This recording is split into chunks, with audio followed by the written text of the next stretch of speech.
ఈరోజు జరుగుతున్న అన్యాయాలలో క్రైస్తవులకు జరుగుతున్న అన్యాయాలు, సేవకులకు జరుగుతున్న అన్యాయాలు ఏంటిదంతా?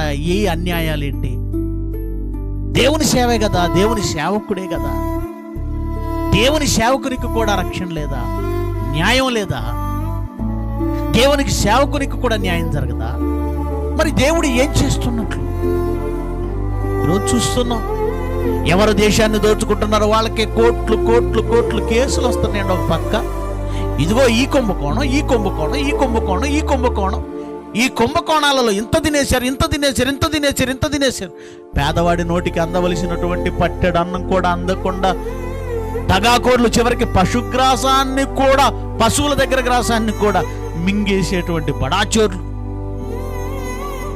వాళ్ళు అంత బాగున్నారు కదా, వాళ్ళకి ఎందుకు ఇలా జరగట్లేదు? కష్టాలన్నీ పేదవాడికి, న్యాయంగా బ్రతికే వాళ్ళకి, నిజంగా దేవుని సేవని ముందుకు వెళుతున్న వాళ్ళకి శ్రమలు, దెబ్బలు, చావులు, మరణాలు, హత్యలు. కానీ టైం ఉందట, టైం వస్తుందట. దేవుడు యాక్షన్ తీసుకోవడానికి ఎందుకు కొంత టైం తీసుకుంటున్నాడు, చాలా టైం తీసుకుంటున్నాడు. అన్యాయం జరుగుతుంది తన పిల్లలకైనా. అన్యాయం చేసిన వాడు ఎందుకు క్షేమంగా ఉన్నాడో తెలియాలి.